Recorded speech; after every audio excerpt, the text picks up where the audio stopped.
Bonjour et bienvenue pour une nouvelle analyse technique en Forex. Il est 14h52, nous sommes le 17 août 2014. Alors ces analyses sont effectuées par Actubourse2013.net. Alors aujourd'hui nous allons analyser l'USD4, l'EURUSD et toujours comme d'habitude le CAC 40. Le CAC 40 sur le court terme, moyen et long terme. Donc nous allons d'abord nous attaquer par l'USD4. Alors l'USD4, grosse nouvelle aujourd'hui. Grâce à la cassure du 14 août vers 4 heures à peu près du matin, la fin de la cassure c'est vers 7 heures du matin si je me souviens bien. Bah regardez, on n'a qu'à regarder l'historique du graphique. Vers 7 heures du matin, nous avons notre support qui s'est transformé en résistance. Notre support de 0,9092 est maintenant une nouvelle résistance.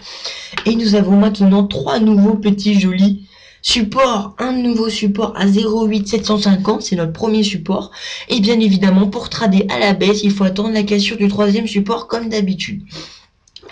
Donc, grosse nouvelle, nous avons de nouveaux objectifs pour le SD4. Donc, un nouveau support à 0,8750 et une nouvelle résistance à 0,9092.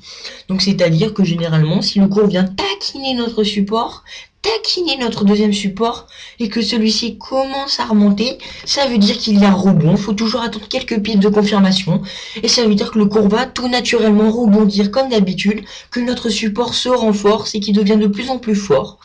Et donc il faudra trader à la hausse. Également pareil pour notre résistance. Sinon le cours vient taquiner notre résistance et que le cours et que ces quelques pistes de confirmation repartent à la baisse, c'est qu'il faut alors tout naturellement ouvrir une transaction à la baisse avec un take profit plus ciblé vers les 25-50 pips. Quand c'est une cassure, c'est plus ciblé vers les 25-75 pips.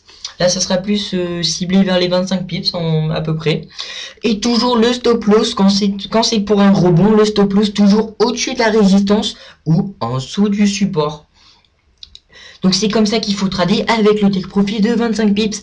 Alors si jamais il y a une cassure, comme je vous ai dit, il faut attendre la cassure du troisième support pour effectuer sa transaction avec le take profit entre 25 et 75 pips comme d'habitude et le stop loss juste au-dessus du premier support à 0,8750. Donc pour le stop loss un 0,8800 par exemple ou carrément 0,8760. C'est à peu près bon, c'est à peu près ce qu'il faut trader pour l'USD.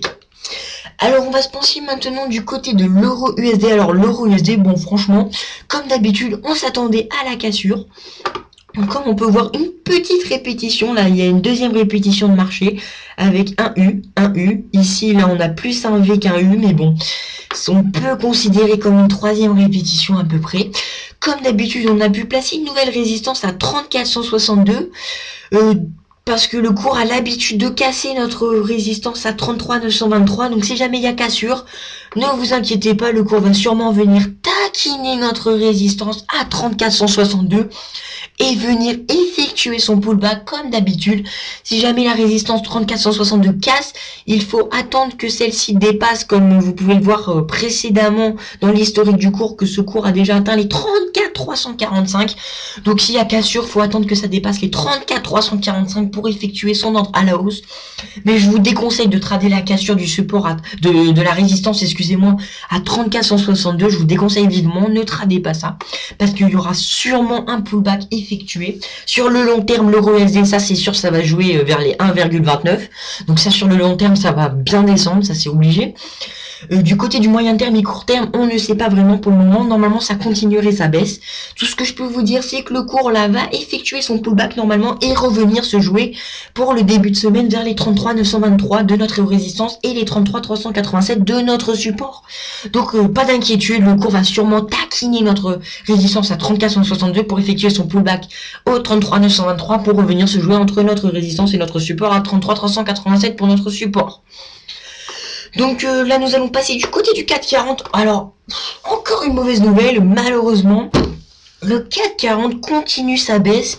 Donc sur le court terme ça serait toujours une baisse. Sur le moyen et long terme, ça c'est sûr que ça va être de la hausse, une augmentation. Pourquoi? Nous sommes à 4190,50 points, ce qui est relativement bas depuis cette année 2014, qui le 440 connaissait qu'une hausse, et là maintenant le 440 subit des semaines noires et des semaines noires, et là je peux vous dire que ça ne cesse de descendre. Et donc le 440 va continuer sa baisse vers les 4150, les 4100 points normalement, et va très probablement vers le moyen et long terme se jouer à la hausse. Donc voilà, donc c'est tout pour aujourd'hui. Je vous souhaite une excellente journée et je vous invite à consulter ActuBourse2013.net, non seulement pour ses analyses techniques, ses signaux trading, et non seulement pour les centres de vidéos offerts par Top Options, Options Web et Trade-24.com, notre plus gros partenaire avec qui nous fournissons nos signaux. Nous travaillons en collaboration avec Trade-24.com, comme vous pouvez le voir sur la pop-up de notre site internet ActuBourse2013.net. Et nous avons un très gros partenariat, nous fournissons les signaux de trading à cette entreprise et nous collaborons avec eux. Donc je vous souhaite une excellente journée et sur